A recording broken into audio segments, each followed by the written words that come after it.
Good evening, everyone. Welcome to our fifth session for 2022 of Quispamsis Town Council. I'm looking for an approval of the agenda. Also this evening, while I'm doing that, we have Deputy Mayor Scryer virtual this evening. Welcome, Deputy Mayor.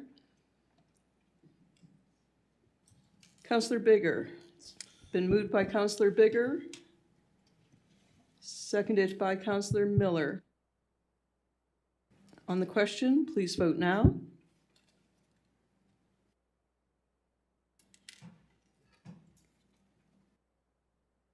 Your Worship, a show of hands, please. Could we have a show of hands, please, for the agenda approval? Thank you. Motion carried 7-0. So this evening, I just want to remind people that our public transit, the COMEX, is available to those who are driving into St. John or for people coming from the St. John area to work out in the valley. Just a reminder that as gas prices go up, this is an option available to you. Also, be sure to apply for your garden plot. Apply early, as that is something that goes very quickly. The dog park, we've installed crossing lights at the dog park, and we do remind people that children under 12 are asked to remain outside the dog kennels. Also, this evening, the Quispamsis Climate Change Committee is happy to partner with NB Power in a community outreach program promoting energy-saving products. So if you are a resident of Quispamsis who is a senior on a fixed income, a tenant of a rental property, or a homeowner unable to introduce more expensive energy retrofits at this time, then you qualify for a free energy efficiency kit. And this is what they look like. And they're full of goodies that will help you to make your house more energy efficient. And you can pick that up at the town hall or come on Friday morning to the Qplex where Councillor Olson and I, Councillor Olson is the chair of the Climate Change Committee, and we will be handing those out between 8:30 and 10:30 on Friday morning. Also, we are doing a community outreach program with our schools to align with Earth Day. And I'm sure that Councillor Olson and I, and perhaps Councillor or Deputy Mayor Scryer, if when she is available, we will be visiting some of the schools and discussing what some of the climate change initiatives are here in Quispamsis. Also, on behalf of Council and the residents of Quispamsis, I'd like to acknowledge the St. John Food Bank, which is celebrating its 40th anniversary. And we give huge thanks to Carolyn McNulty and her family for all the commitment that they have made over the years and the support that has been given by the residents of the greater region of St. John. Certainly it has been something that has served our communities well, and I'm sure that there have been sacrifices that have been made throughout the youthful years of the now Executive Director, Evelyn McNulty, the daughter of Carolyn. So thank you very much for all the work that the McNulty family have done to bring this service to the vulnerable of our region, particularly in St. John. So this evening, I'm going to ask Councillor Donovan to read our treaty rights and our moment of reflection. Councillor Donovan.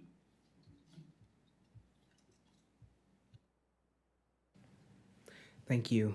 We would like to respectfully acknowledge that Quispamsis exists on the traditional territory of the Wolastoqiyik, Maliseet, and Micmac people whose ancestors along Passamaquoddy tribes signed peace and friendship treaties with the British Crown in the 1700s.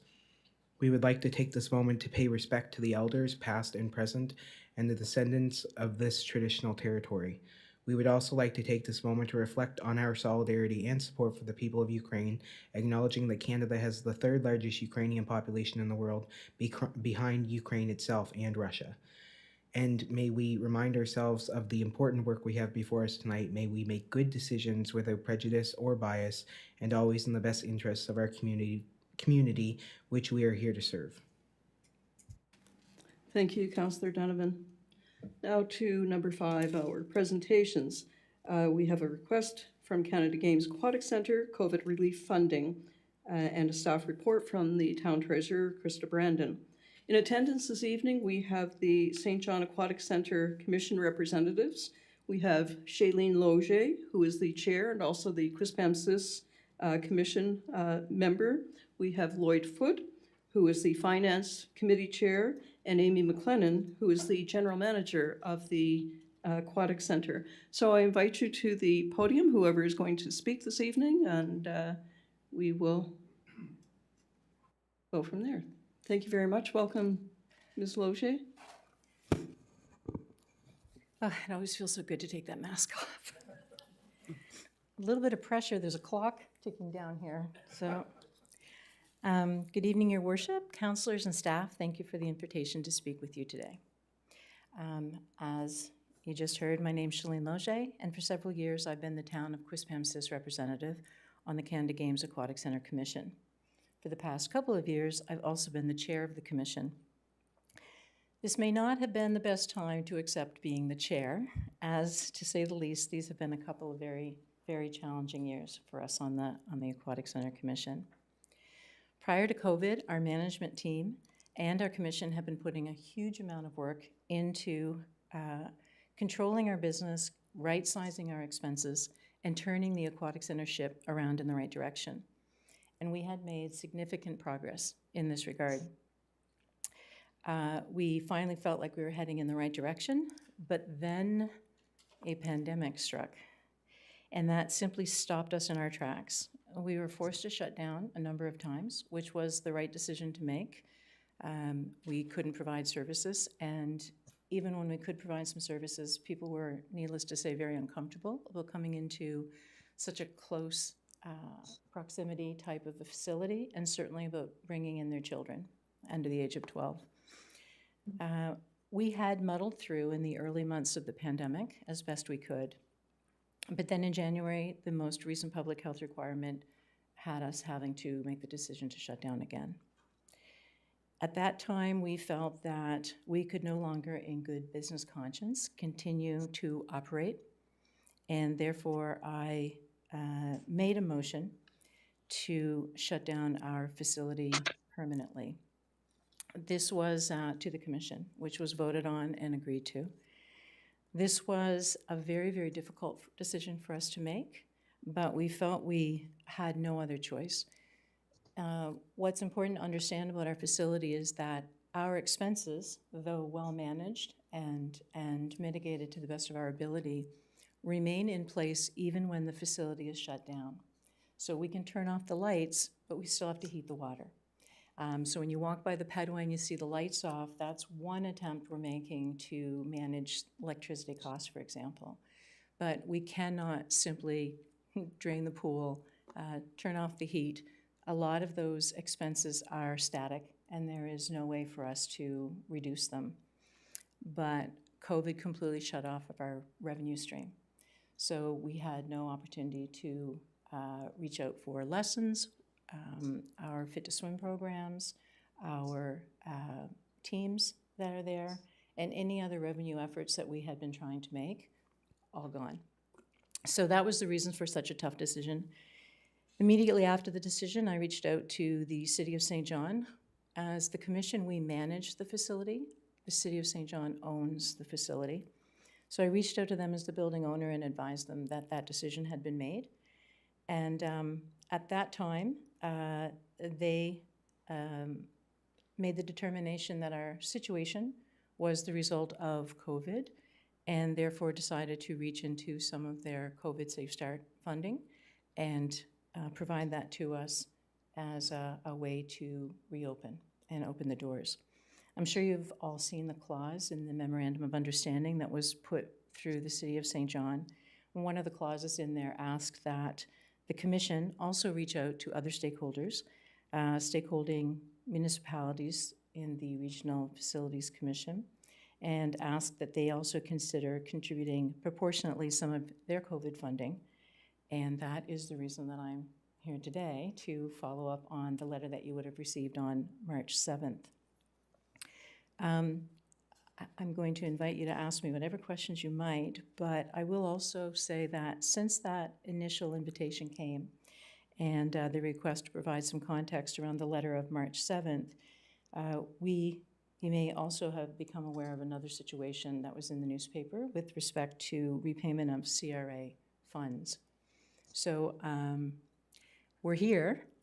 So while we're here, we thought if you had questions about that we would answer those to the best of our ability as well. And I would defer those questions to the chair of our Finance Commission, Lloyd Foote. So that is everything that I was going to say to you. And now if you have any questions, I'm happy to answer those. Thank you very much. I will go to Councillor Donovan. Thank you, Your Worship, and thank you very much for presenting to us today. I really appreciate it. That was actually going to be one of my questions because I was incredibly confused reading the newspaper this morning. I had heard that was coming, but I wasn't sure if they were connected or not. But it obviously is not my favorite thing to have to think about, providing probably a little over $100,000 between the two items. But my question is actually to the acting CAO, and one of the, actually the fourth stipulation from the City of St. John says the city manager be required to complete an analysis on the alternative business models, etc., and bring it forward to the City Council no later than September 1st. Is it possible for, obviously we don't manage any of those commissions or anything, but we still provide money to it. Is it possible for you as the acting CAO to,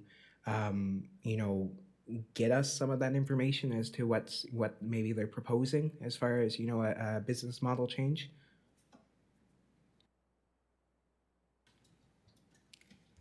That's a very good question. Thank you for asking it.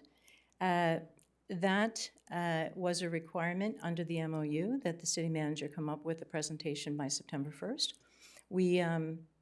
We did not let any grass grow under our feet on that one. We've already had quite a number of meetings looking at any and all possibilities. So everything's on the table for us. Our goal is to see the Aquatic Centre be sustainable and long-lasting and continue providing service to the community.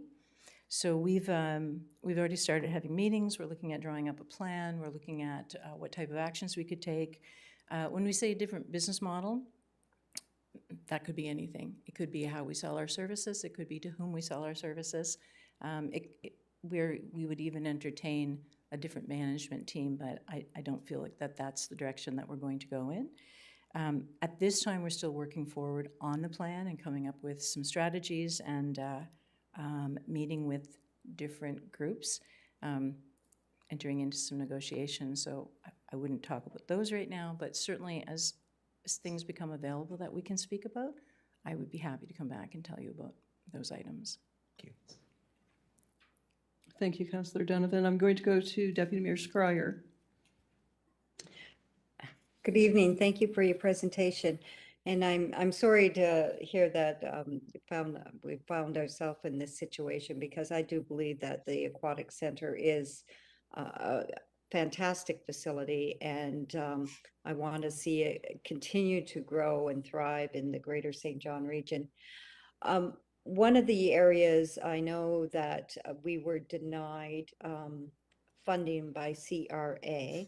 So I'm wondering, I have two questions. Number one is there any way to appeal that decision to CRA so that that could be relooked at again?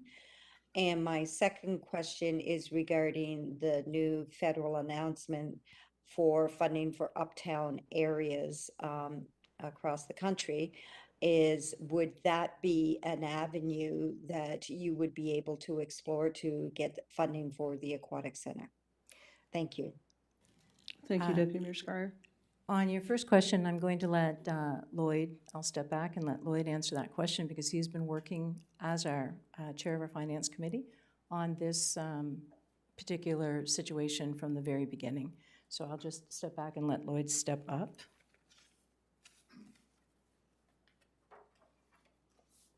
Lloyd, would you mind giving your first and last name for the clerk, please? Certainly. Excuse me. First name is Lloyd, last name is Foote, F-O-O-T-E.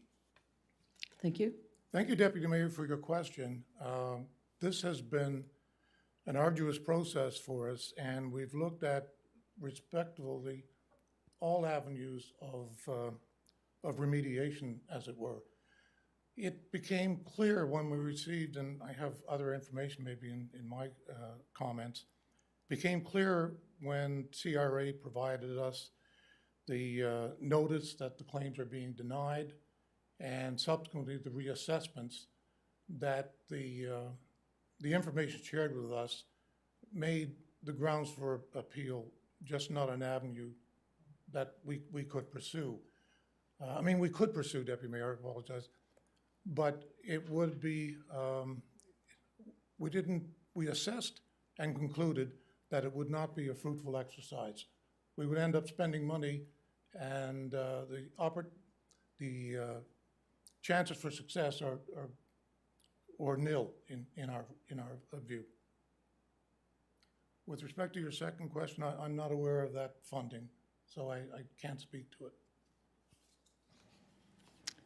Thank you very much. I'm going to go to Councillor Miller, please. Thank you, Worship. Thank you for your presentation. And I've been here a while, so I've seen that you guys have done some great work to turn things around for where we were 4 or 5 years ago. So congratulations on that. And I do support the ask. There's a few reasons for those that aren't here. One, it's a joint ask. So you've got St. John, Rossay as well. All deficits, as long as we're running, we're mandated to pay by the province regardless. So if you are in that debt, we're going to get the bill regardless. So to be blunt. So Sorry about that. if we deny it, we're going to pay it. So, but the question is really for, so I will support the motion, but my question is really for the future, 2023 and beyond. We've had these discussions in the past, maybe not with yourself up here, but whether it was Mr. Smith or who else prior. What are we looking at doing in the future? Is it a complete renovation? Is it closing? We've got provincial support. Can we get provincial support? Can we get private investment? If you go to any other region, whether it's the BMO Center for Rinks in Halifax, whether it's the fourplex up in Moncton, where people here will complain about our rates for hockey, but it's $280 an hour up there and it's private, right? And it works. We also see what's going on in the quay or down by the dock. Is there some way that we could relocate there? I guess we're looking at a 30-year-old plus, give or take, facility that has water and everything else that's not good for any building. So I guess this will help us through 2022, and we've had these discussions for the last 3 to 4 years.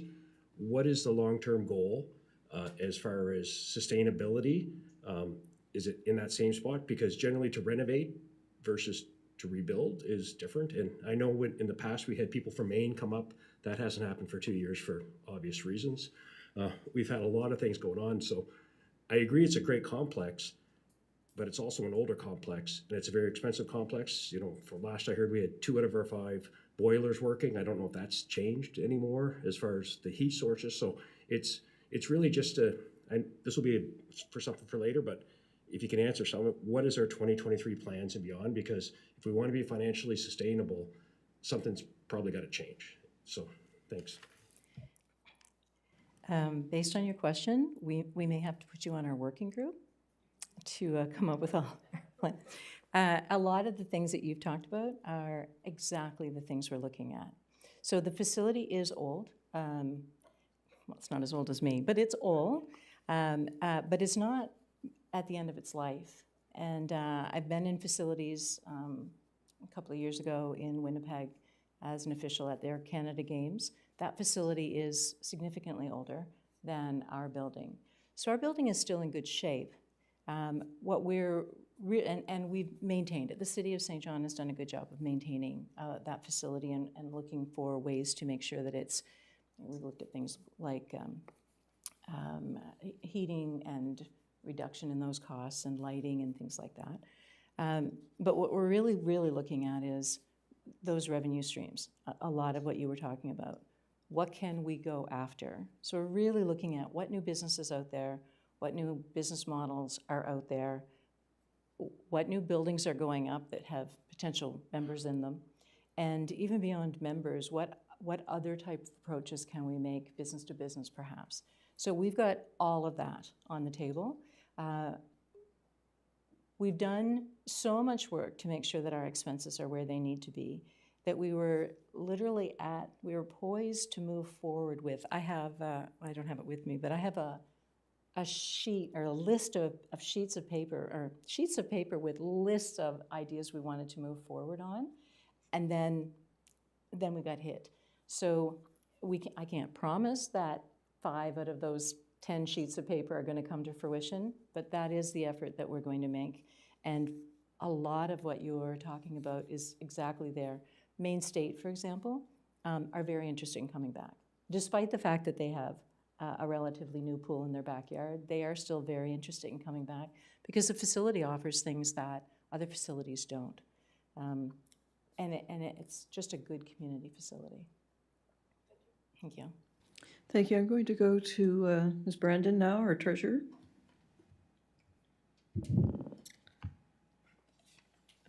I just wanted to through you, your worship, just to remind everyone when we were talking about our 2022 budgets, that when we talked about the Regional Facilities Commission, we talked about the $325,000 deficit that was reduced from the amount that was payable. So again, like Councillor Miller mentioned, we are responsible to fund those deficits. We were just kind of waiting for a formal request to come through. It did go to St. John last night. It was in the media today. So I do have a staff report prepared with an additional motion through the clerk if for the $56,000. Thank you very much. So it's 43,000 on the 250 and 60,000, did you say, on the 325? 56? 6.30 is our proportionate share. Thank you. All right. I'm sorry, I didn't hear that. Oh, What is it? would you mind repeating that, please, Ms. Brandon? So for the $325,000 deficit, our share is $56,346.30. Thank you. Thank you. Councillor Luck. Thank you, Your Worship. I first just want to thank you and the group for coming here tonight. I'm a regular user of the Aquatic Center, and I've seen the remarkable changes that you have put in place, and it's unfortunate that COVID, put a bit of a kibosh to that. But I did want to just make a comment that, if anyone hasn't been there during one of the swim events, it becomes a magical place. It's just amazing. So I really think it's such an important facility, especially talking to other friends across the province. We don't realize the gem that we have here in St. John with that pool. It is an amazing facility. I guess thinking ahead, I'm not sure if there's any possibility of synergy. I know they just announced they will be looking at a location, and I know we wouldn't be lucky enough to get the location for the Canadian or the Summer Games again. But with New Brunswick being so small, I don't know why they couldn't perhaps, an hour's drive away could still host the games and we could be the pool per se. So I'm not sure if there's been any, I guess thinking about maybe marketing, the pool where we could get some upgrades because we've seen how expensive it is. So, to actually put another one in New Brunswick versus really kind of putting the money back into this amazing facility that does need, at least the locker rooms need a little bit of work. But anyway, I just wanted to comment and thank you for all your hard work. I do think it's an amazing facility, and I think it's a huge part of the community. So I'm in support of giving the funding. Thank you. Thank you very much, Councillor Luck. Councillor Olson, please. Thank you, Your Worship. Thank you very much for your presentation.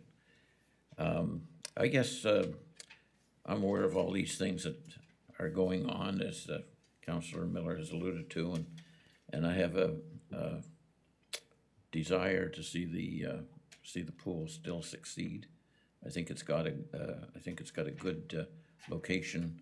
It's got a good reputation as far as the facility there, and I'm just wondering, is the ask tonight for the two amounts, the 43 and the 56? The first ask came as a result of the March 7th letter. And as the treasurer has pointed out, we don't have a formal ask yet for the second amount of money, although I fully expect one. We thought that since we were all the way here, that we would open the floor and allow the conversation to happen now. You're our partners and our stakeholders in this, and we wanted to be as open as possible. So tonight, the only ask I have formally is for the March 7th letter, but I fully expect another letter to be coming in the very near future. I think politically, I think the federal budget is coming down April 11th, and that might be an opportunity for Mr. Long to step up and make a serious contribution there. Not him personally, but his government, as the province will also be asked to look at that. So maybe we should just wait for that to see if we end up having to pay that 56 or a portion of it. So I would like to move that Council approve the request for COVID relief funding from the Canada Games Aquatic Centre in the amount of $43,342, with funding coming from any 2022 surplus or the general operating reserve. Thank you, Councillor Olson. It's been moved by Councillor Olson and seconded by Councillor Luck on the question. Please vote now.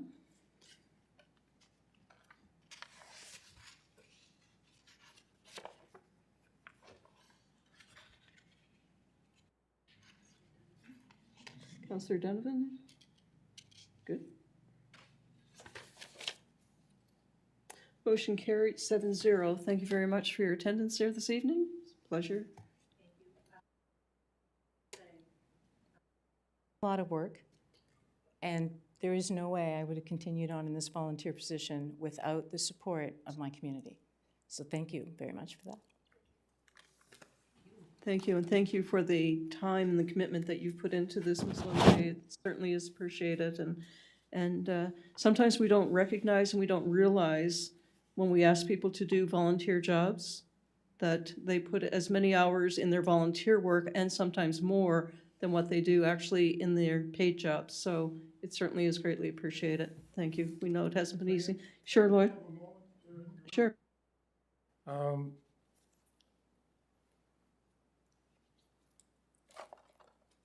was going to comment, but the letter that Amy will send will outline all the issues with respect to the Canadian wage subsidy, but I would like in the public forum to formally acknowledge the outstanding leadership of your representative on the Aquatic Centre Board, Shailene Lozier.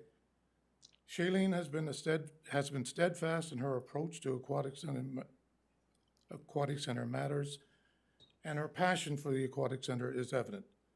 She has served the residents of Quispamsis well. Thank you, Shailene.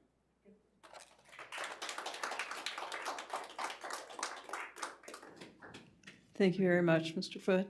Thank you, Ms. Loche. Thank you, Amy. Hang in there.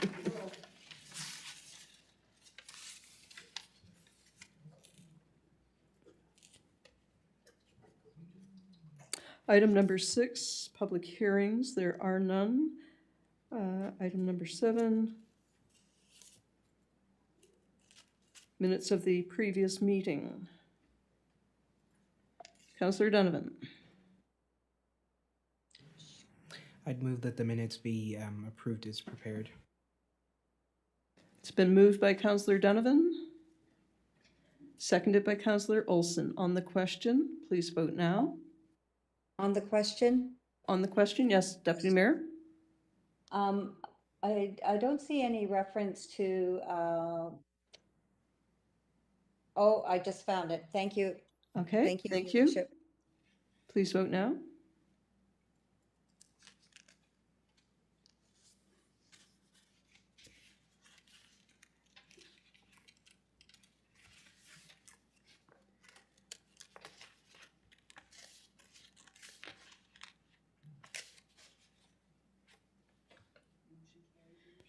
Motion carried 7-0. Thank you. On to the next item, unfinished business.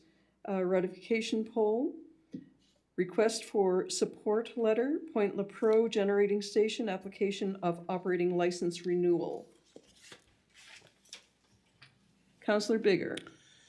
Thank you, Your Worship. I would move that council together ratify the email poll conducted on March 22nd, 2022 by the town clerk authorizing the town to send a letter under the signature of the mayor in support of Point LaPro's application to renew its operating license for another 25-year term.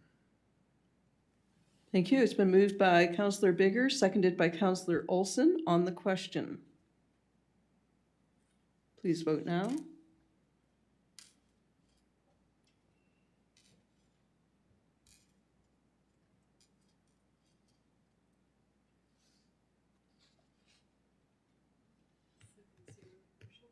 Motion carried 7-0.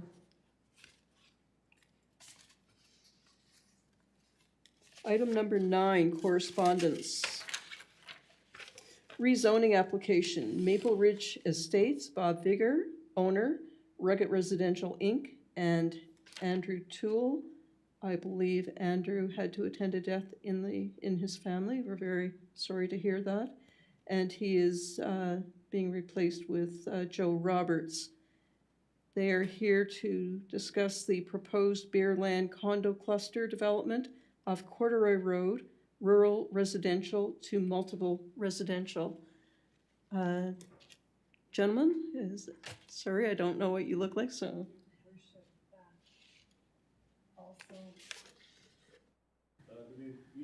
I was just going to also say Gregory Morin with Don Moore Surveys and Engineering is also in attendance with Mr. Roberts. All right, good evening, everyone. My name's Joe Roberts. I'm a land surveyor and project manager at Don Moore Surveys and Engineering. So, as your staff report package outlines, Rugged Residential Inc. is requesting an amendment to zoning bylaw 038 for a Bearland condominium residential development on PID 231928, referred to in your staff reports as Maple Ridge Estates condo. So up until now, Maple Ridge Estates has been an ongoing conventional rural residential development consisting of 1 acre lots. However, PID 231928 on Cargo Lane is a little more challenging in its topography. There's rock outcrops, steep slopes, transmission line, and also other environmental constraints. So Rugged Residential Incorporated is attempting to cluster their development following a more sustainable community design rather than developing the whole site. So rezoning from RU or rural to R2 is required to support this cluster development, which can be made possible by a Bearland condominium.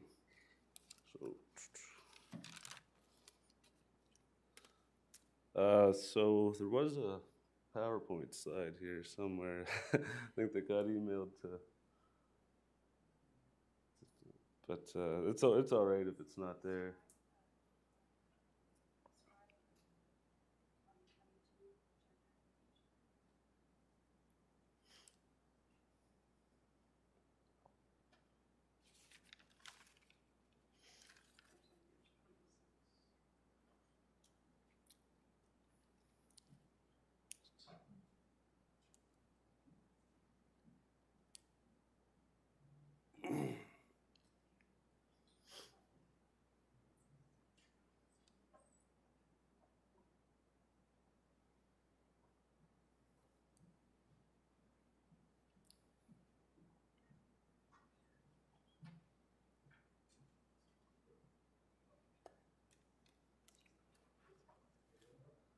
Yes, so I think I'm on the second slide there now.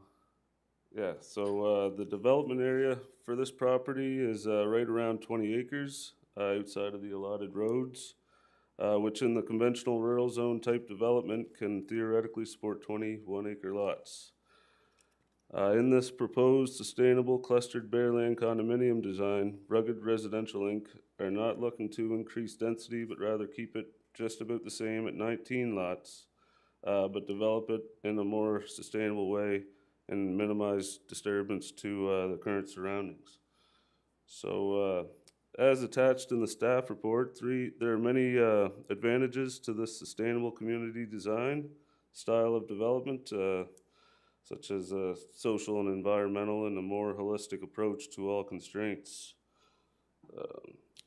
Now, as the Bearland condominium is a mechanism for this type of clustered design, roads and common areas remain owned by a condominium corporation, with condo fees building a financial reserve for maintenance costs, not only of its private roads and common areas, but also its shared septic systems and communal wells. So as Cargo Lane off of Corduroy Lane is currently a private access, it is proposed that it's upgraded to a standard public street, eventually connecting to Elliott Road to the north. So now for more technical information on the engineering side of things, I'm going to pass this over to Greg Moran.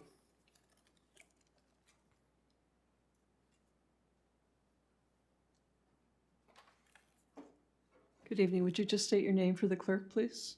Greg Moran. So I'm here representing Don Moore Engineering, just on behalf of Andrew Toulas, he couldn't make it tonight.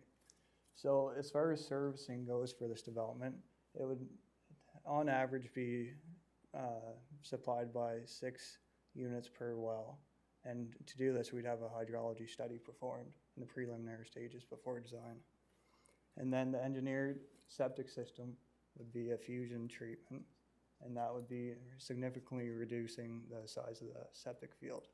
So with that, we would be able to service all these 19 condominiums.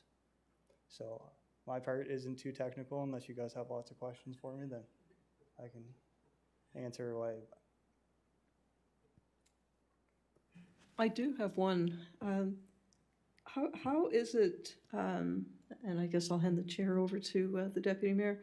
How does one measure if you're taking water from one well for 2 families or 3 families or 4 households, I should say?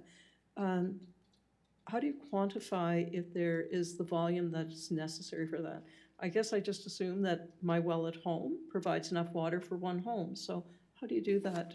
Yep, so through the hydrology study, we'd take a look at groundwater depths, and then from that we'd be able to estimate the size of the pump and the size of the casing that would be required for each private well that would be supplied to. And then through that, so say if we had, I think the maximum would be 6 condominiums per well, we would size the pump accordingly to make sure that there's an adequate amount of water where we locate the wells. Thank you, Deputy Mayor. I'll take the chair back. Does anyone else have any further questions? Oh, I don't see her. Deputy Mayor Scryer, you have a question? I do, thank you. What's the square footage of the condominiums? Oh, you caught me off guard on that one. I'd have to, Joe, do you have any answer on that? No, I don't. Okay, I'll, I'm just wondering if, they have 3 bathrooms, 4 bathrooms, they'd be 2 bathrooms max, yeah. 2 bathroom max per condominium. Yeah, that's correct. Okay, and the other question I had was about the sewage. So that would be 1 septic field, or will there be So multiple septic fields for the condominiums? So through this development, I believe it's going to be phased. So if you look on the PowerPoint slide, the road to the bottom of the page would be the first portion of development, and that would be the first phase. And then upon completion of that, I assume based on market demand, we would go ahead with the second phase in year 2 or year 3. So The septic system would most likely be done in 2 phases, so we'd have a separate septic system for the first phase and one for the second phase as well. And the septic can hold how many units? It's solely based on the size of the septic field that we design for it. So say we could design a septic field to accommodate all the condominiums in 1 phase. But with our approach, we're gonna do it in 2 separate phases and have 2 separate septic. So with the fusion treatment, most of the treatment is done within the septic tank itself, and that's by anaerobic treatment. And then this significantly reduces the size of the field and allows the secondary treatment to be done within the field. So, Your Worship, I just have one more question, maybe through you to Director of Engineering. So have we ever embarked on something like this as far as septic fields? I know we have sharing of wells, like Merritt Hill, we have maybe 1 well for a pod, there might be 3 or 4. But what about the septic? Yes, Your Worship. In the town, there are examples of large-scale septic installations. The prime one I can think of, the most recent one, is École Pionnier. So they actually have the whole school being serviced with a septic field down through there. So as Mr. Morin mentioned, you design your field and your treatment specific to the number of units that you have in place. So if in this particular situation, they're going to have a first phase with 6 or 7, units, they would size it accordingly, and then the next phase would have to be designed incrementally.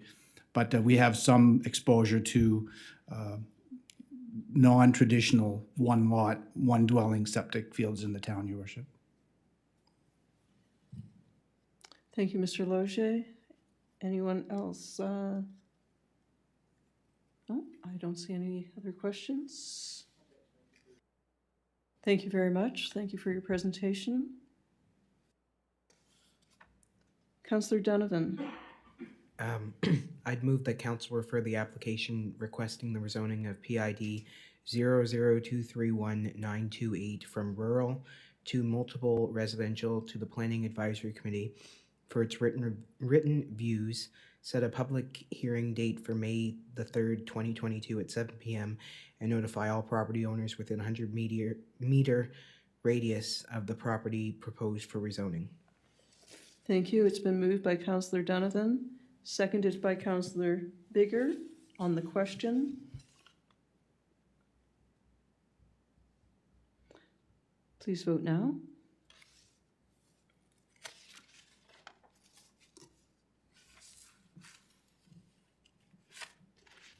Motion carried 7-0. Thank you very much for being here this evening, gentlemen. Moving on to item number B, 9B, rezoning application Andrew Dunn, 160 Pettingill Road, PID number 002511462, single and 2 family residential R1 to multiple residential R2, proposed townhouse development.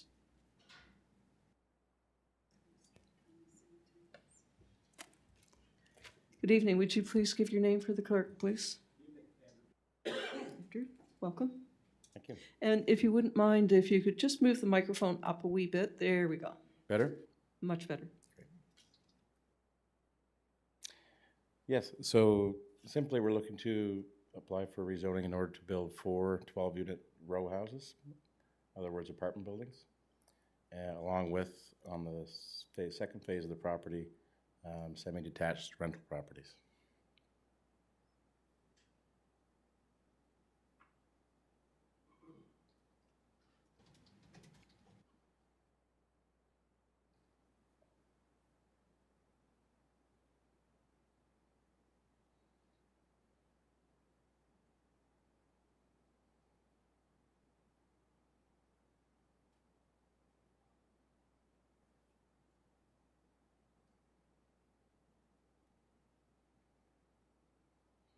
That's it.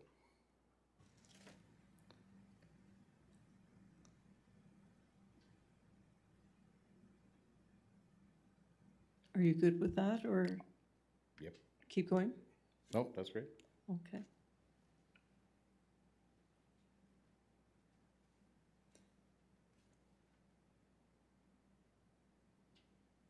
And did you want to comment on any of this? This would be phase one, which would be the 4 12-unit apartment buildings. I believe there's another slide that would show semi-detached housing.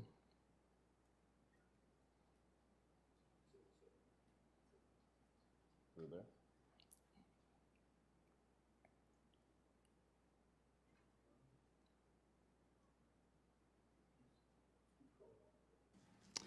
And Councillor Thompson?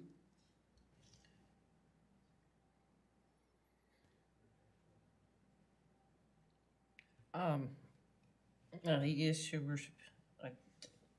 I just see that there, that there is a motion here that council defer the application to the April 19th, 2022 regular meeting and provide the applicant with the opportunity to revise a supporting documentation with more specific detail and information prior to setting a public hearing date and referring the proposed R2 development to PAC. Thank you. It's been moved by Councillor Thompson, seconded by Councillor Bigger. On the question, Councillor Miller. Thank you, Your Worship. I guess on the question, I don't know if Mr. Dunn had a chance to read Mr. Loge in the staff's report that they were looking for additional information. No, I did not. Okay, so Mr. Loge is not here right now, so I was going to ask him to. There's sorry, Dwight. I didn't see you over there. So if Dwight could elaborate on the notes. Sorry, Dwight. Sorry. Thank you, Your Worship. Through you, Your Worship. So with the normal process, when we get these rezoning applications come in, as a planning department, one of our main roles is to actually facilitate this process, which involves actually communicating with other departments. So when we started reaching out and getting feedback from other departments, there were some questions that really needed to be addressed through this application process. Specifically, if you look on the screen, on the colored slide, you can actually see one question is there's proposed a stormwater management pond that sits between the buildings and the QR trail. Given the topography of that particular area, the slope of it, the question is, in terms of the design of that stormwater pond, in terms of capacity, when you start excavating, what would that look like? How you retain it, how you provide slope stability, given the sensitive nature of the area in terms of stormwater runoff getting into Ritchie Lake, those types of things. So there's questions that really need to be answered through this process. Also getting in terms of timelines, part of the development is looking at single-family residential above it to the north. What is the timelines? Is that done, 1 year, 2 year, 3 year, 4 years down the road? So just those types of questions. In terms of, there's a public street going to be constructed coming off the Pettingill connecting with Windsor Boulevard. Obviously, that would trigger a traffic study. What is the scope of that traffic study? So to be fair, in terms of the process and the application, the motion was to defer to April 19th to give the applicant an opportunity to communicate, obviously through my department and the other departments, so that the public would have more information and Planning Advisory Committee would have more information in terms of their review. So it would just simply defer to the April 19th, at which time then he could come back and present additional information. Then if council wishes then to proceed with setting a public hearing date, then that would be the time that would take place. Thank you. On the question, Councillor Bigger. Thank you, Your Worship. Yeah, I just wanted to say, I also thank you for your presentation, and thank you to Mr. Colburn for some insight there. And as I read through this, I found myself, intrigued at the prospect of the development overall, in one sense, from a very sort of 30,000-foot sort of level. But I really defer to the expertise of our staff about the need to fill in the blanks a bit, as it were, and which is with no prejudice of any. No bias in one way or the other, of course, but so that certainly seems like the reasonable choice, and I appreciate the feedback from the staff on that. Thank you, Councillor Bigger, and Councillor Donovan. Thank you, Your Worship, and hopefully this doesn't sound like a dumb question, but This is through your worship to Mr. Colborne. Is the staff going to provide the applicant like with a list of questions that weren't answered so that he can come back, or? Through you, Your Worship, absolutely. We will sit with the applicant and go through the specific list of questions and some information areas that need to be addressed before returning to council. And Councillor Olson. Thank you, Your Worship. Thank you to Mr. Dunn for his presentation, and to our to Dwight and Mr. Colburn and the work that he does. This is the normal process that council counts on for our professional staff to collect all that information and then advise council, so that council can then have all of the information to make the right decisions. And I don't want to give the developer the wrong message because we haven't got all the information. So it's the proper motion that we're presenting this evening, and just like to thank our development officer for his input. Thank you very much, Councillor Olson. So it's been moved by Councillor Thompson, seconded by Councillor Bigger on the question. Seeing there are no further questions, please vote now.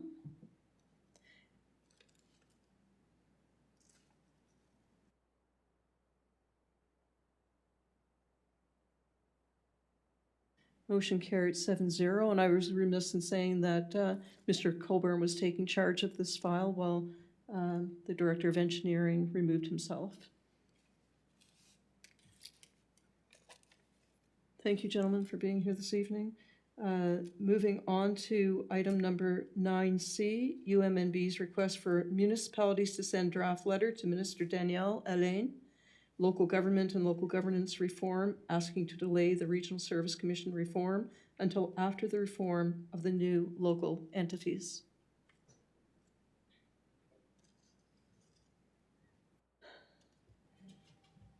Councillor Thompson. Thank you, Your Worship. I move that council support UMNB's efforts by authorizing the draft letter and under the mayor's signature to be sent to Minister Elaine requesting a delay in the implementation of the Regional Service Commission reform until after the new entities are completed to ensure the RSC transition receives the full attention it deserves and needs to achieve its full mandate. Thank you. It's been moved by Councillor Thompson, seconded by Councillor Donovan on the question. Councillor Miller? No question? Okay. Please vote now.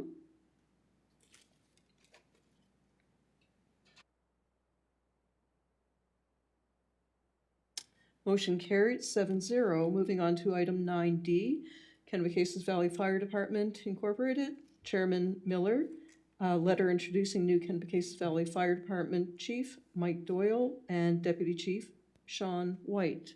Would you like to speak to that, Councillor Miller?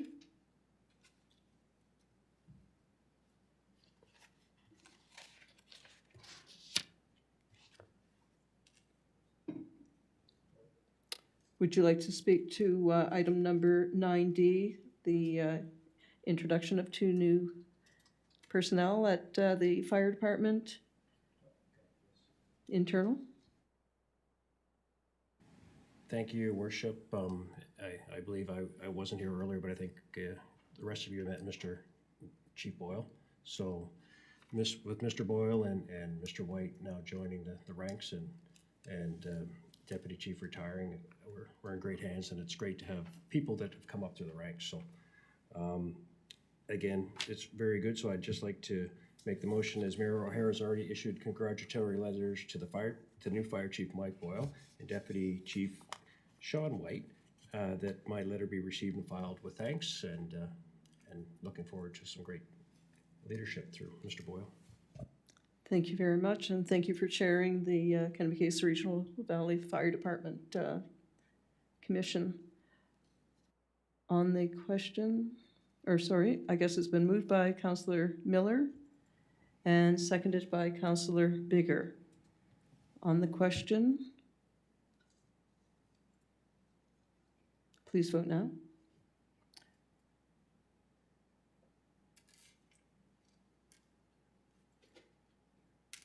Motion carried 7-0. Item number 10, bylaws. 10A, proposed revised sign bylaw amendment number 36-05. In attendance, once again, we have Jennifer Jarvis, our planning technologist.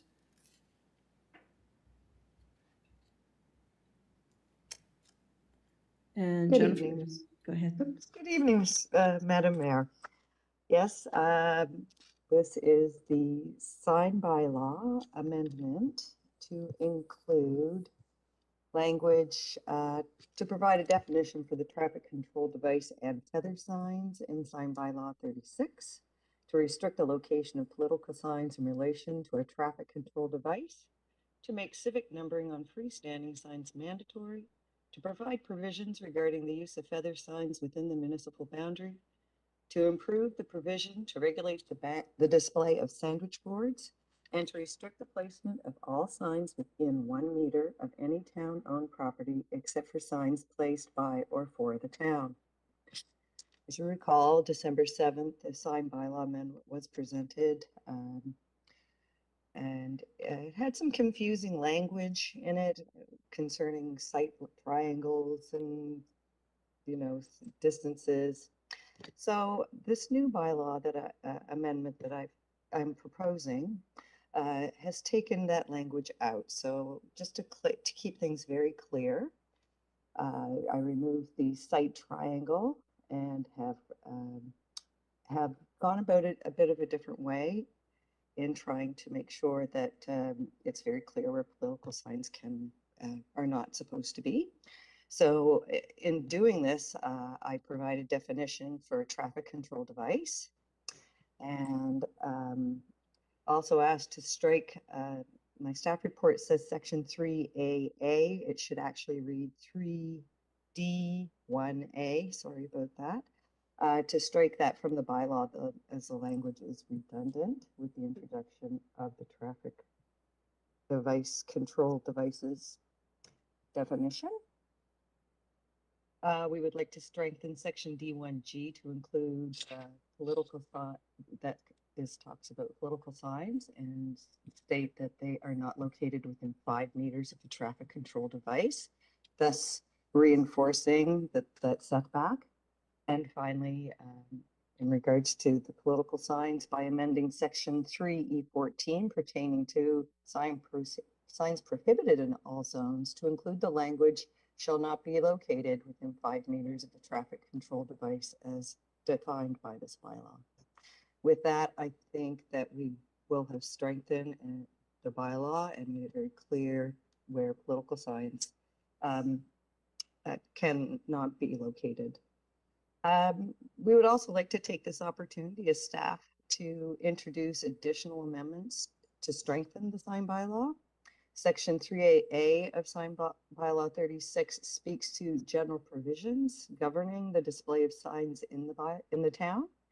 Staff would like council to consider adding to this section to ensure that all freestanding signs displayed in Quispamsis include the civic numbering. In the bylaw, I've also included some measurements and distances, so we ensure that a driving public can read on the sign and clearly make out what the address is.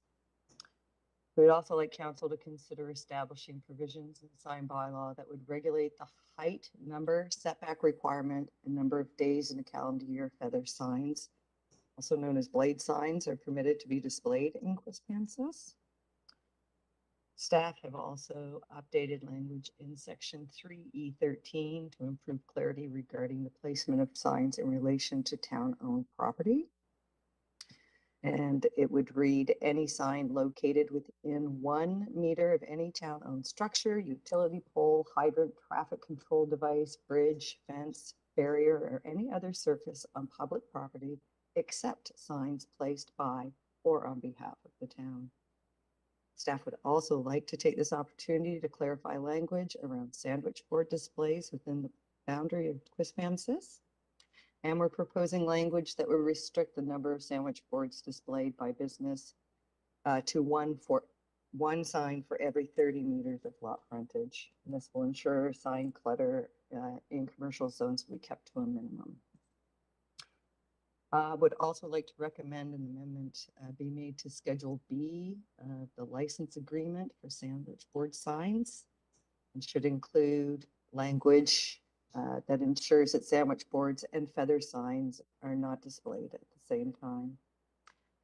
And we have also proposed one housekeeping item in the bylaw amendment to section 3D1K to correct outdated references to town and provincial departments. And with that,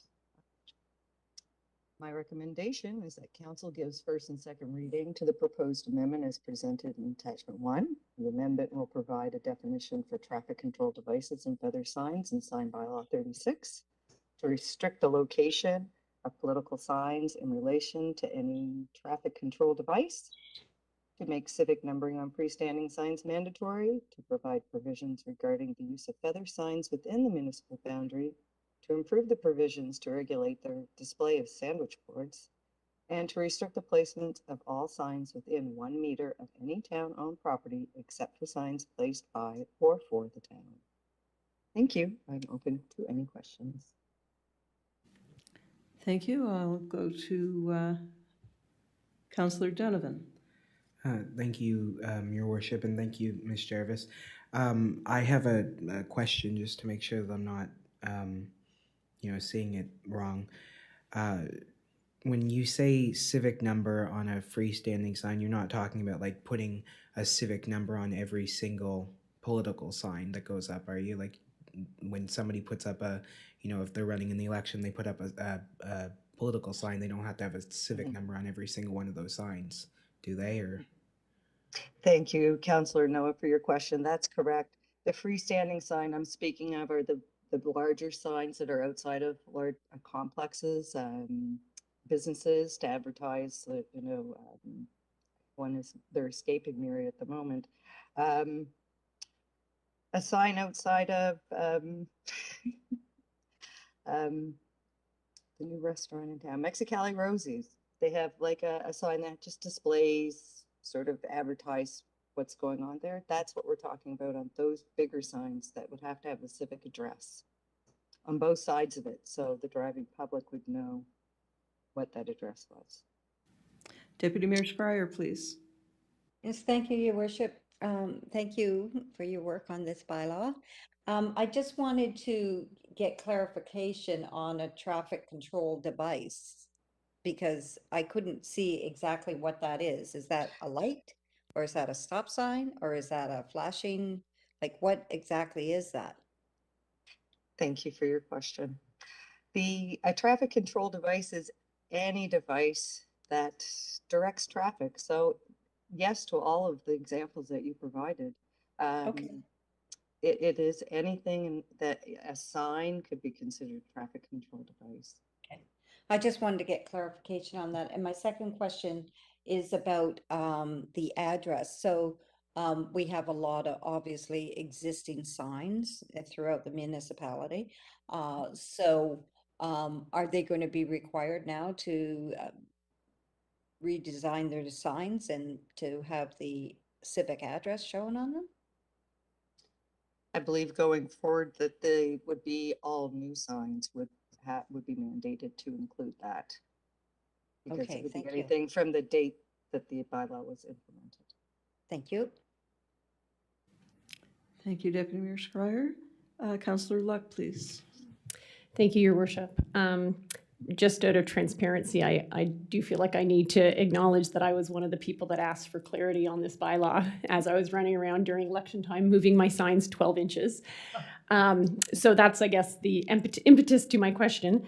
In the bylaw, it states that any sign, so the placement of signs, any sign located 1 meter of any town-owned structure, utility pole, hydrant, traffic control device, etc. So we say that in one section, but then when it comes to political signs, we're actually contradicting that and saying it's 5 meters. So we're allowed to put other signs 1 meter from a traffic control device, but then when it comes to political signs, we have to put them 5 meters. So I guess my two questions is, what evidence are we basing that on? Because it seems like it contradicts itself, that I guess other signs that are not political are not as dangerous. And then secondly, because these are up for such a short period of time, how does the town expect to monitor and enforce this? Thank you. Well, thank you for bringing that to my attention. That may be something that I will have to review and potentially remove traffic control device from that wording. As far as, I do know that most traffic control devices within the town of Quispamsis are the property of the town. However, there are other control devices that do belong to the province. So, I think that I'm going to have to take a relook at that, Councillor Luck. And Jennifer, I'm going to ask Mr. Colburn to come up and speak to that as well. Sure. Thank you, Your Worship. Through you, Your Worship, to Councillor Luck. The intent of that item is there's supposed to be an exclusion or an exception, so it would be anything except. So when we get into town-owned structures, it would be, as indicated, fire hydrants and those types of things, with the exception of traffic control devices. So any traffic control devices would still fall under that provision, right? So that's the intent. Yeah, it needs to be adjusted, and it will be. Thank you. Okay, and then can anyone answer, I guess, because originally when I moved my signs, it was based on, again, even an acknowledged study that wasn't very good, acknowledged from the authors of the study. So I'm just wondering how we picked the 5 meters versus something else. Because originally, I guess a year ago, it was decided that it was a foot from the traffic control device. So it seems like a foot compared to 5 meters is a pretty big change. So I'm just wondering what evidence we used or what intel we used to make that decision. Through you, Your Worship, with the submission of the previous sign bylaw amendment, prior to submitting it, we did do some background in terms of when you're approaching basically stop signs or traffic control devices, what is that time term required to actually to see the traffic control device to react, to slow the vehicle down, those sorts of things. So what's that distraction time? And actually, based on our study, it was actually much larger than 5 meters. You're getting to the order of 10 to 15 meters, and again, it's based on the speed limit and all those sorts of things. So there was some research put into what is a reasonable number that we would assign to it, and based on our research, we said that we would go with the sort of a 5 meter setback from the traffic control devices. Thank you, Mr. Colburn. Ms. Jarvis, anything else on that, or? Okay.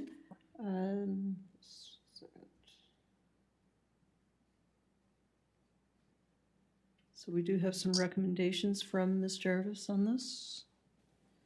Councillor Thompson.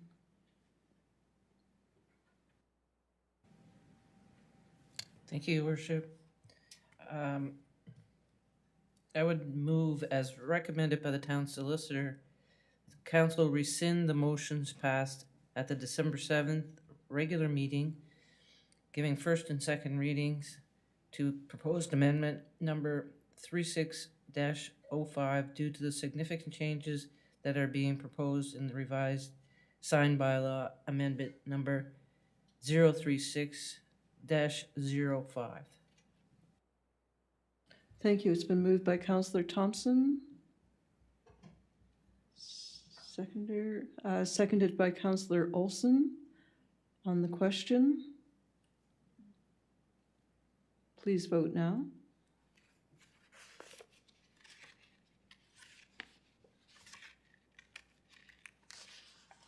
Motion carried 7-0.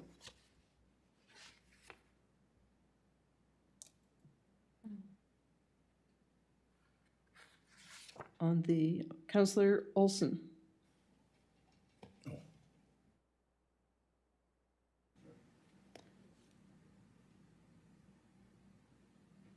On the second motion?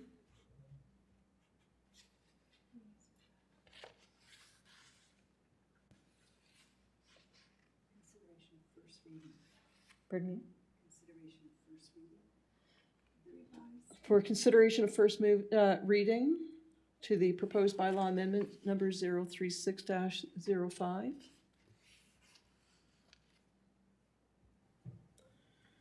Councillor Donovan. Thank you.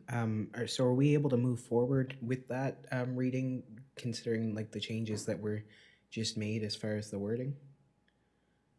And I can read it if you want to as well. Okay. So council give first reading to the proposed bylaw amendment number 036-05, revised version of bylaw of the municipality of Quispamsis respecting signs in order to provide definitions for traffic control devices and feather signs in sign bylaw 036 to restrict the location of political signs in relation to any traffic control device, to make civic numbering on freestanding signs mandatory, to provide provisions regarding the use of feather signs within the municipal boundary, to improve the provisions to regulate the display of sandwich boards, and to restrict the placement of all signs within 1 meter of any town-owned property except for signs placed by or for the town.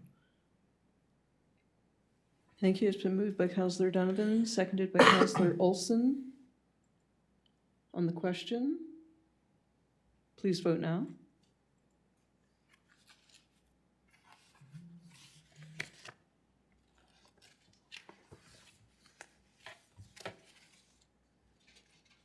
Motion carried 7-0. And request for the second reading. Councillor Thompson. Thank you, Your Worship. I move that council gives a second reading to proposed bylaw amendment number 03605, revised version, a bylaw of the municipality of Quispamsis respecting signs in order to provide definitions for traffic control devices and feather signs in sign bylaw 036 to restrict the location of political signs in relation to any traffic control device, to make civic numbering and on freestanding signs mandatory, to provide provisions regarding the use of feather signs within the municipal boundary, and to improve the provisions to regulate the display of sandwich boards and restrict the placement of all signs within 1 meter of any town-owned property except for signs placed by or for the town. Thank you, Councillor Thompson. It's been moved by Councillor Thompson, seconded by Councillor Bigger. On the question, please vote now. Oh, on the question, sorry, Deputy Mayor? Yes, sorry, I just want to clarify, when we're talking about the sandwich boards, that we're not talking about when real estate agents or realtors are having an open house and they'll, say, open house this way. They're not included in this at all, right? They would not be included. I'm going to Thank you for your have. question, Councillor. Oh, sorry, I interrupted. Please go repeat that. I'm very sorry, Madam Chair. Through you to Deputy Mayor. You're correct. The sandwich boards for real estate agents, et cetera, are allowed in our bylaw already under, signs not requiring a permit. Okay. So that would not include those. Thank you. Thank you, Ms. Jarvis. Thank you, Deputy Mayor. On the question, please vote now.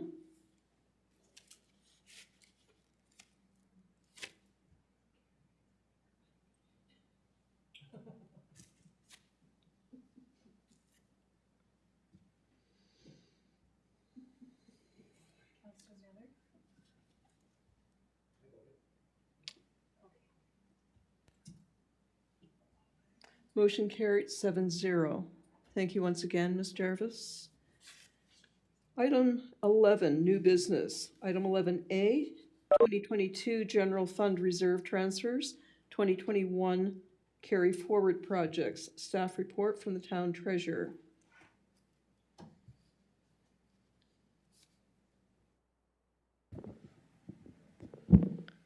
So I can just speak to it quickly. In essence, we do our reserve transfers before our year end is done. So we do our reserve transfers in December, and I use my magic 8 ball and I try to determine where we're going to end the year, which really isn't determined until we've got all of the invoices in, everything's reviewed, everything is in its right spot, we've got all of our funding pieces in place. So my magic 8 ball wasn't working very well this year, and we did transfer in December too much money to reserve. So I don't know if you remember back in December, we transferred, let me just go to that report. So we had transferred $457,000 that we designated for carry forward projects, some of which I want to transfer into our general fund.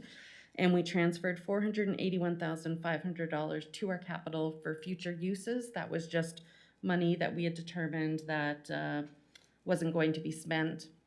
It was spent. So in essence, I'm just balancing from our reserves into our general revenue fund for cash flow purposes. And we also did receive the backhoe excavator. That was part of our fleet program that we had budgeted for, carried forward that money into reserve. Now we've received it and we need to pay that bill, so I want to bring in that money from reserve to fund that.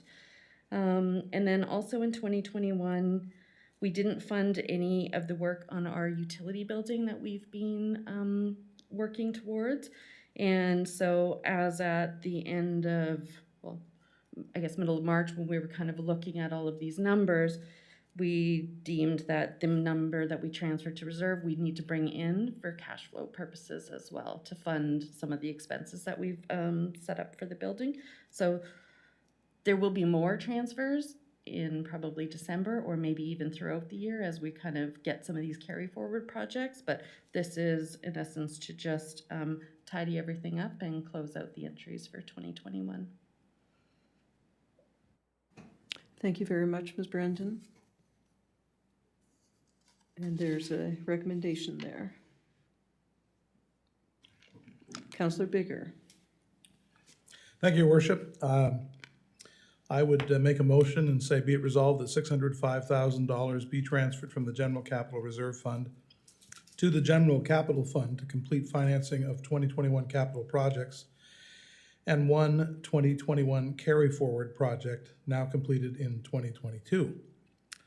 And be it resolved that $535,000 be transferred from the Utility Capital Reserve Fund to the Utility Capital Fund to partially fund the new utility building, as the treasurer has mentioned there.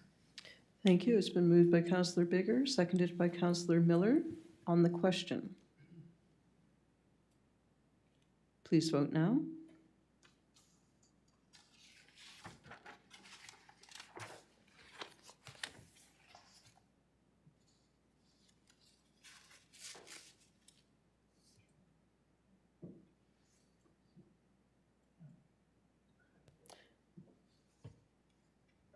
Motion carried, 6-0. Item 11B, award of tender 2022-TQ03-9, tennis and pickleball courts. Staff report from Director of Community Services. Purton Dixon. Just one second. Councillor Donovan, I see your light flashing. That's okay. And over to you, Ms. Purton Dixon. Thank you, Your Worship. As my staff report indicates, the tender for the Qplex tennis court rehabilitations and the 2 new pickleball courts were opened 2:30 on Tuesday, March 29th, and there were 4 bids submitted, with Debley Enterprises being the low bidder that met all the specifications of that tender. And there was $320,000 in the capital budget for these items. There was $245,000 for the tennis court rehabilitation and $75,000 for the pickleball courts. And outlined in my staff report, the tender did not include some items such as the posts and the nets and the windscreens, acrylic resurfacing, engineering fees. So we separated those in order to achieve hopefully some cost savings. And the tender price was $243,732.05. And then the other items are listed as well in the staff report for a project total of $375,000, $216, sorry, and 38 cents. Thank you very much, Ms. Burton-Dixon. And I'm going to go to Deputy Mayor Scryer. Yes, thank you. Thank you for the report. And I'm just wondering, the new pickleball courts, exactly where are they located? And that's my first question. And what about the existing pickleball courts? They're going to be built beside the new courts. And where are the new courts located? They're going to be right beside. They're going to be beside each other. Oh, okay. So there was some discussion about the positioning of the pickleboard or the pickleball courts that with the sun, and are you changing the design of the courts? We have that under consideration. So the location for the first set of courts, we worked with Pickleball New Brunswick and their executive director at the time, who was a Quispamsis resident, and he advised us to use the current orientation for the existing courts. So it depends on what time of day you play, whether the sun's in your eyes. So we had some feedback from people that play early in the day that they would like the courts oriented in a different manner. So we are considering orientating the courts in a different direction, but they're going to be beside each other down by the community gardens. Okay, thank you. Thank you, Ms. Burton-Dixon. Any other questions or comments? Councillor Donovan.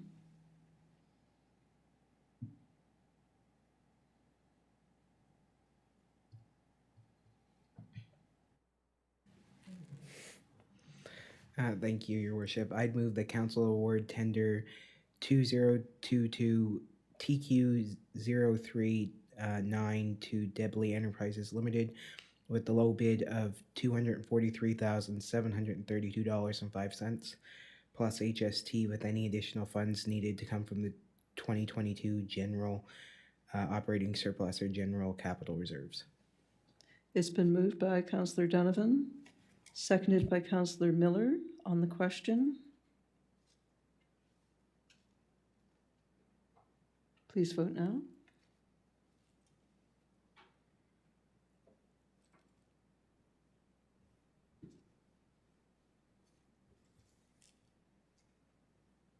Motion carried 7-0. Thank you. Item 11C, Assent of Council, Highlands of Queensberry, Phase 6.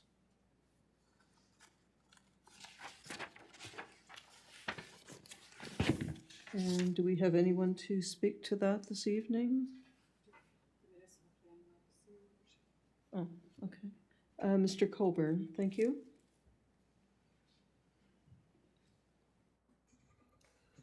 Thank you, Your Worship. So Highlands of Queensberry Phase 6 is a continuation of Highlands of Queensberry, which is located off the Vincent Road. It's pretty much adjacent to the stormwater retention pond in that area. So it's a continuation late 2021, they commenced with Gail Morgan Drive. So this will carry on with that subdivision development. It's proposing to create, I believe it's 11 residential lots, continuation of Gail Morgan Drive, as well as creation of 2 additional public streets, Dunraven and Abbeywood Close. As I've indicated in my staff report, one of the things when the initial design of this subdivision was presented to planning and went through the processes through PAC, the original design a number of years back had Gail Morgan Drive extending all the way from Vincent Road up to Queensberry, which raised some concerns just about traffic calming and what that would ultimately look like. So phase 6 actually introduces the first number of elements in terms of traffic calming.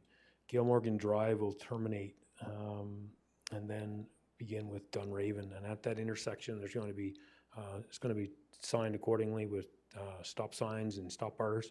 So you'll actually have to stop and sort of reduce your speed in that area as well. The other things we'll be looking at moving forward is actually introducing possibly speed humps. So when you start getting further development of Dunraven up towards Queensbury Drive, and also looking at possibly in terms of chicanes. So like you've seen on the Queensbury Drive, ultimately traffic having to slow and then wait for oncoming traffic and reducing it down to one lane. So those are some of the options that's being looked at, but this is sort of the first phase of that traffic calming policy. The item that I think is important to council and from a planning perspective is that we're starting this process as part of the subdivision development versus after the fact. So rather than until the subdivision is fully built, then going in and putting these measures in place, is doing it as the subdivision is developed. So people moving into the area become aware of the traffic calming measures, and people who, once it's all connected, try to navigate, are aware they're already there. So this is, I think, an important part to this subdivision. Again, it's connected to municipal services in terms of sewer services, on-site wells, a comprehensive water source and supply assessment has been completed. It's demonstrated there's sufficient water of quantity and quality to support the level of development. Stormwater management will be through underground infrastructure as well as above ground swales. That water will be collected and ultimately sit into the retention pond and then slowly released across Vincent Road and goes down to Saunders Brook. Building on the initiative that was taken in terms of planning and is in the municipal plan, and it's identifying local drainage channels and protecting them. This is, again, happening in this particular subdivision. If you could just scroll up, I believe, to the top where you see the overall subdivision plan. Yeah, so it's sort of in the northeast corner, if you will, of the plan, you'll see a sort of a dark line area. And again, that's reflective of an area that's identified as a local drainage channel. This was something that was also done in another subdivision just recently, Woods of Foresters Cove, where we've identified local drainage channels that are not reflective in terms of wetland mapping or watercourse mappings with the Department of Natural Resources. And these are flagged on the subdivision plan, and they actually fall under the restrictions of not being able to work within 5 meters at the top of the bank of these local drainage channels unless you get a wall permit. So it's, again, an initiative that we've identified in the municipal plan, which has been adopted and followed through working with council. And these are some of the things that we're seeing as a result of that initial planning. It's a way of moving sustainable development forward and thinking differently about how we develop and we protect these drainage channels and local green areas and integrate them into our subdivision design. So at this time, the motion or the recommendation is that council would grant assent so the plan can be registered and the development can move forward. Thank you. Open to any questions. Thank you very much, Mr. Colburn. Councillor Olson. Thank you, Your Worship. I'd move that council grant assent to the Highlands of Queensbury Phase 6 final subdivision plan, subject to execution of a standard subdivision development agreement with the town. So that the plan can be stamped and signed by the town clerk and development officer for registration in the provincial land registration system. Thank you, Councillor Olson. It's been moved by Councillor Olson, seconded by Councillor Donovan. On the question, please vote now. Oh, I'm sorry. Wait, hold your vote. I'm sorry, Councillor. Thank you, Your Worship. To you, to Mr. Colburn, I just have a quick question more so about process. So my understanding, because this is phase 6, this has already gone through all the process that we've seen before the PAC, and it's had the public hearing, and this is just the 6th phase of something that's already been approved, and we're just now kind of identifying what they're planning on doing and doing an assent to it. Is that correct? Through you, Your Worship, thank you for the question. So this is a subdivision process, which means it would be reviewed by the Planning Advisory Committee. They would give input in terms of the street layouts, land for public purposes, and those items. And then the development officer obviously would approve it in accordance with the subdivision bylaw, but in order to do so, council must grant assent. So in terms of a subdivision process, there's no dedicated public hearing like we see with the rezoning of property. The public hearing, if you will, portion would fall under the Planning Advisory Committee. So if the subdivision requires variances or deviates from the actual requirements under the zoning bylaw or the subdivision bylaw, notice is sent to property owners or adjacent property owners, usually within 100 meters, and then that's sort of the public hearing input, if you will, at the PAC level. So you don't see that public hearing process at the council level with subdivision development, unless you go through a rezoning process. Sorry about that, Councillor Locke. Please vote now. It's been moved by Councillor Olson and seconded by Councillor Donovan.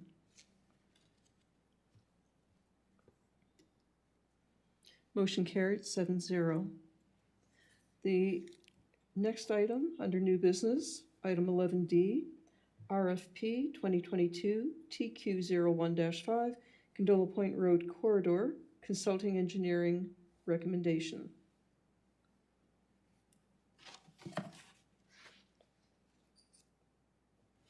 And you have a recommendation in front of you. I can put that motion forward, Your Worship. Okay, Deputy Mayor Schreier, would you like to read that? The motion forward, yes. Council award RFP number 2022 TQ01-5 Engineering Services Gondola Point Road Corridor Traffic Analysis and Street Network Upgrades to Englobe Corp, and that they proceed with Part A for an upset fee identified as $58,137.85 plus HST. Thank you. It's been moved by Deputy Mayor Schreier, seconded by Councillor Bigger. On the question, Councillor Luck.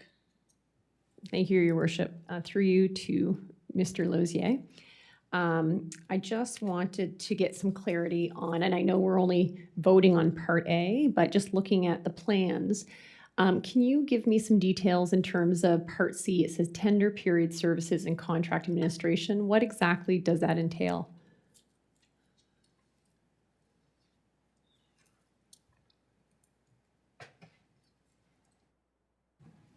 Yes, Your Worship. Through you, the way that we set up the RFP was we recognized that the work that we do, a full 4.5 kilometers, is probably going to span a couple of years. So what we asked the consultants to propose in Part C was a multi-year tender administration phase. So what we had asked them to do was bid it as if we were going to take 3 consecutive years to complete the full 4.5 kilometers, and that each summer had roughly 18 weeks of construction. So the Part C is their administration of the actual project in the field. So that would be inspection, resident inspection, presence on the site, layout of the project, processing of tender documents, and then the production of construction drawings, as completed drawings. So also in the tender, the call for a proposal, we had indicated that the town may be able to undertake some of these ourselves, or at least cost share in some of those activities. So when we talk upset fees, that's the most it would be. If the town, for example, assigned one of our engineering technicians as an inspector, then we would probably see that cost drop. But we wanted to have a clear picture of what the full value of the engineering side of things would be if we chose to do it in this manner. If council comes across a giant pot of money and decides to do it all at once, then we would obviously go back to the consultants and say, okay, looks like we can do 4.5 kilometers in one summer. What's your bill going to be?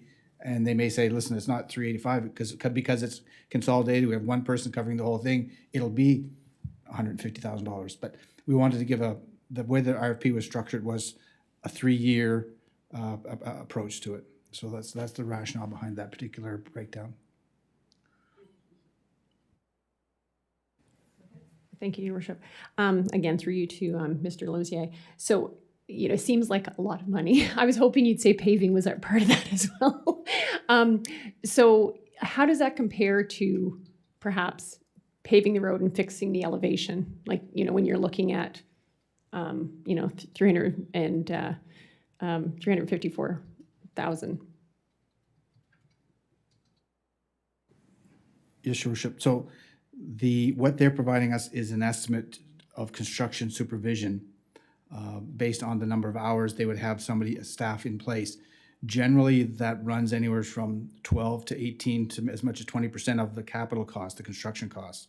So if we take a project that is going to be, $1.5 million, 20% of that is $300,000. So what we envision happening is each of these segments of the Gondola Point Road, we've gone back and said, generally, the council has maxed us out on a road at about $1.5 million in a year.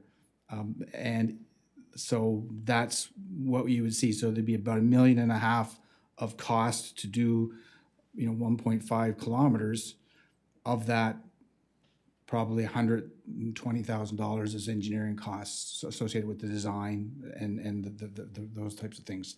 So it's a percentage of the value of the construction. That's why I'm saying if we manage to find enough money to do all 4.5 kilometers, and we did it over that 20 weeks, and they could share some efficiencies and have one person and have multiple crews, the cost would be proportionately less.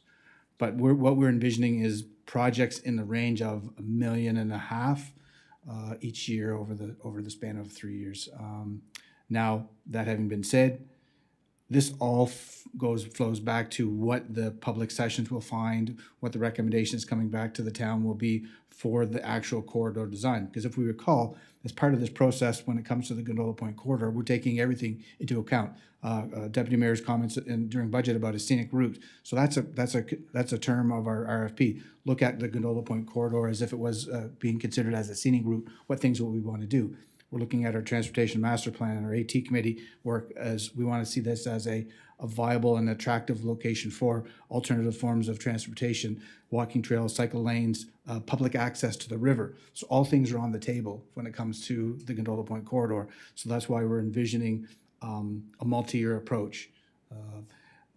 If we also have the opportunity to introduce some infrastructure eligible project components, AT trails or things of that nature, we may be able to get grant funding, and it'll expand the leverage that we have with our own money. So really it all funnels back to what we find out in part A and B, what are those costs going to be reflective in part C, and what project value will we want to have in the overall scope of things when it gets right down to it.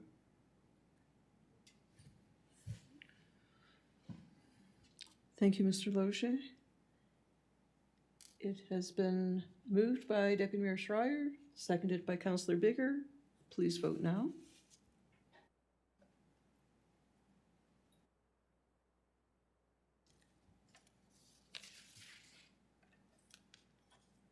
Motion carried 7-0. On to item number 12, reports. Councillor Luck. Thank you, Your Worship. May I ask a question about the number A? I just wanted to make sure that was still on the report section because I did have a question about it. Absolutely, go right ahead. I guess it's through you to our acting CAO in regards to the pilot that's going to be happening.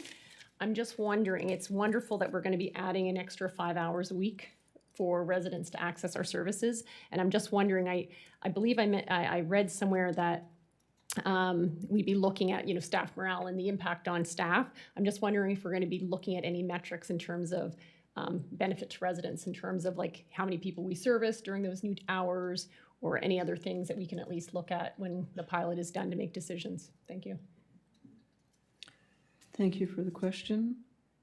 Mr. Kennedy. Thank you, Your Worship, and through you to Councillor thanks for the question. Most certainly, we are going to track how many residents come in between 7:30 a.m. and 8 a.m. and between 4:30 p.m. and 5 p.m. That's the difference from the service that we provide now. So we're certainly interested to see that number, to see if it has an impact. We think it will. Anecdotally, it's easy to stop in on your way to St. John, and at the other end, it's easy to stop in on your way home from St. John if you get off work at 4:30 and can manage the traffic on the Mackay. So we're definitely interested in seeing the benefits for our residents as well as for our staff. Thank you, Mr. Kennedy. Councillor Miller. Thank you, Worship. Actually, mine's on that same topic, and just so you know, I'm in favor of looking at the proposal, so I'm okay with that. I guess I had 2 questions, or maybe it's going to be 3. So, is there anybody on staff that preferred not to go to the 4-day weeks and wanted to work 5? And if they wanted to work the 5, do they stay as is? That's just one question. The other one, I think it's worked out really, really well, is with the 4 days on and 4 days off, because there is actually 4 holidays at work in between there, that each group is going to hit 2 holidays. So is that the case? So for those people that hit the statutory holiday, they end up working 3 days that week, where the other people still work 4. Because these statutory holidays, when they were designed and the way we would pay people for them for time off or have the time off, it was at the quote unquote shorter work day. So, but this way everybody's kind of getting half of each. So with the stat holidays, is that one group still working, one's working Tuesday to Thursday, or depend, there's a Friday one there too. So is one group working 3 days and the other working 4? And then the last one for our HR department too is when we track these, if somebody takes a week off, a week is a week, you're no problem there. But if somebody takes specific days off, a day in the summer now is worth more than a day in October. So these are just things that for semantics when you look through the analysis. So so I guess there's the 2 real questions are: is everybody okay with 4 days? And in the ones that the stat holiday, is that one group still working the 4 days? Thanks. Thank you for your questions, Councillor Miller. Mr. Kennedy. Thank you very much, Your Worship. And the whole raison d'etre behind this is flexibility for our staff. And we don't want to impose anything on anyone who doesn't want to do it for any number of reasons. So far, so good with our administrative staff, that everyone is willing to give it a try and see how it works. There's certainly a change. Some people are not morning people, so 7:30 might be a bit of a struggle, but they're going to approach that good-naturedly and see how it works out. Our unionized staff in the Parks Department already works 4 days during the summer. They've already started that process and they like it. Our arena staff, obviously, in an operation that goes 20 hours a day, 7 days a week, they're on a different schedule as well, so it really doesn't impact them that much. Our Works Department and our Utility Department, they had a union meeting last week, and I asked if we could pop in and say hi to the guys.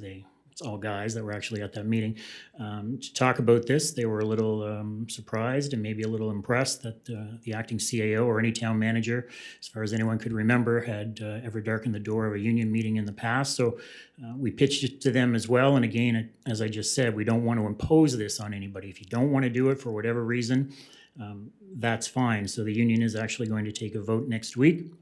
We're optimistic after the way that discussion unfolded that they're going to vote in favor of it, and they're going to give it a try as well. And I think ultimately, this is obviously not a novel idea that when people implement this 4-day work week, whether it's in the private sector or in a few municipalities that have done it, the staff like it, obviously.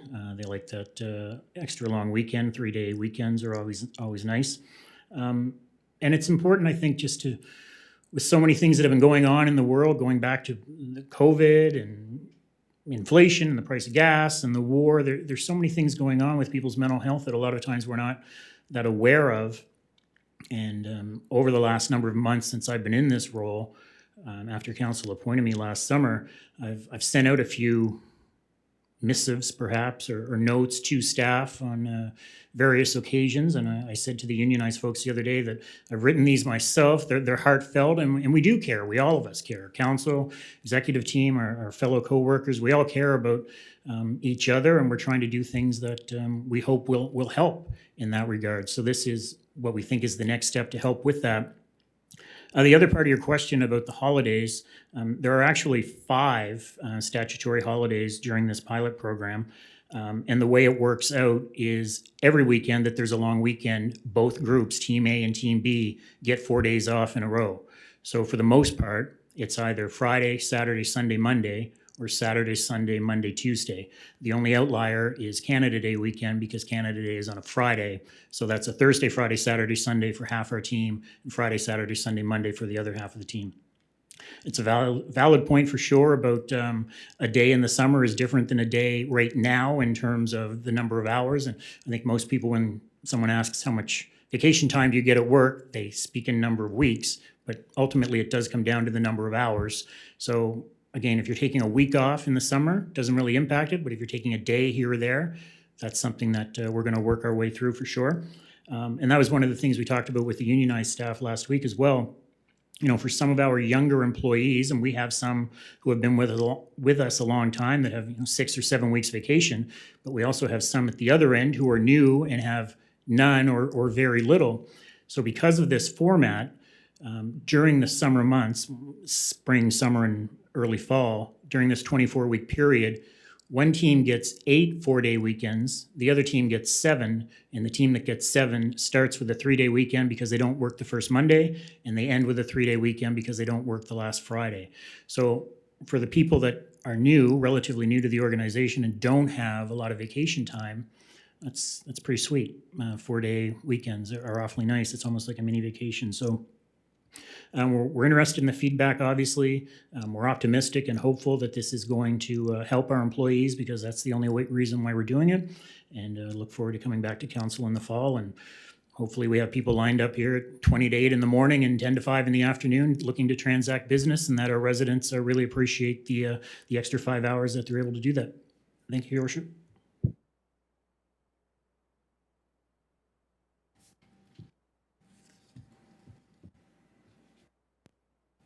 Thank you, Mr. Kennedy. Deputy Mayor Schreier. Yes, Your Worship, I just wanted to follow up on if it's not mandatory, because obviously there's staff that, would have to do quite a shift in their personal life. Might mean, are there childcare providers open at those hours? But to give them childcare, they could have a family dynamic that they have somebody at home that they're caring for. So I'm glad to hear that there is an opt-out clause for the pilot. And I'm just wondering about the opt-out clause. How does that affect the number of people on a shift? And how you're going to, I'm sure you will address it and figure it out, but that's what came to my mind at first was, do you need 3 people in the front office at all times, or are there ratios that you try to adhere to?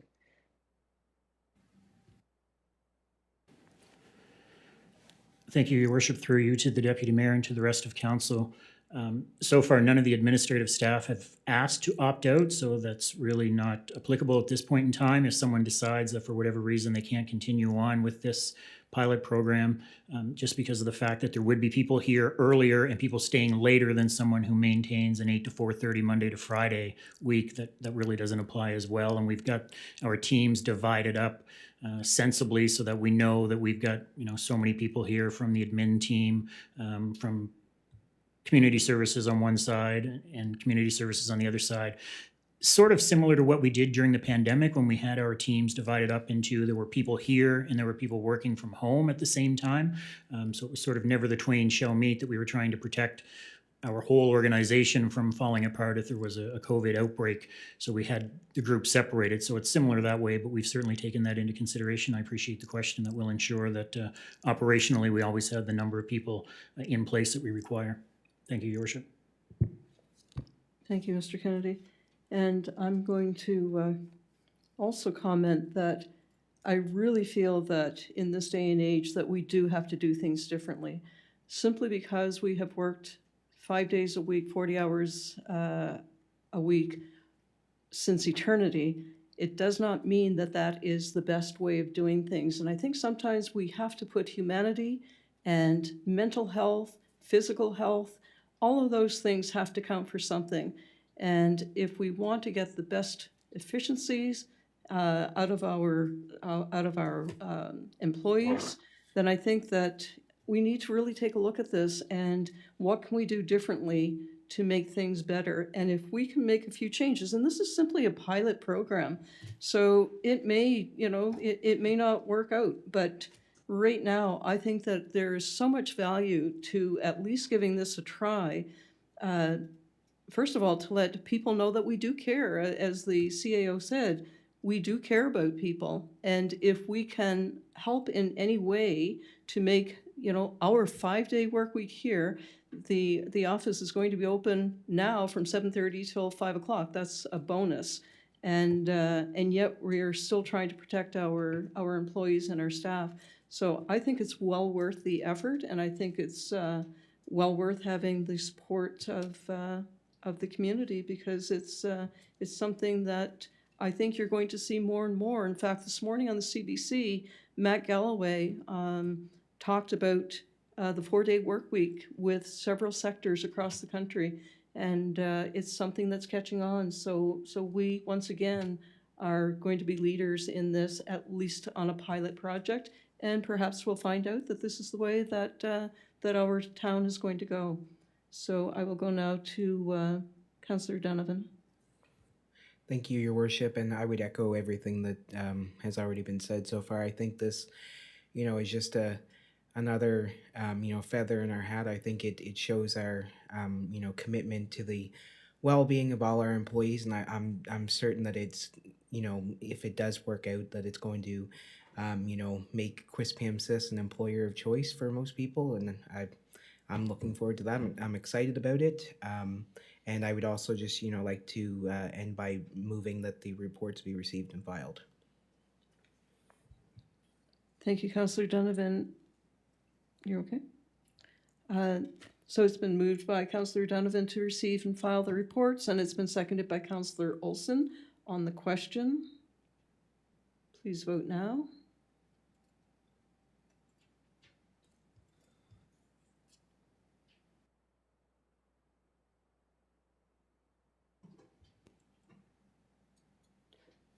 Motion carried 7-0.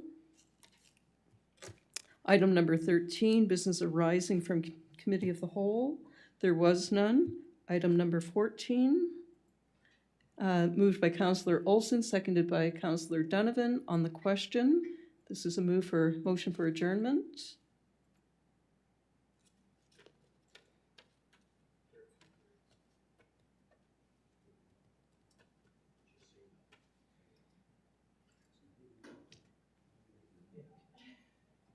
Motion carried 7-0. Have a good night, everyone. I hope you find joy in the coming days and enjoy some sunshine out there over the next couple of days.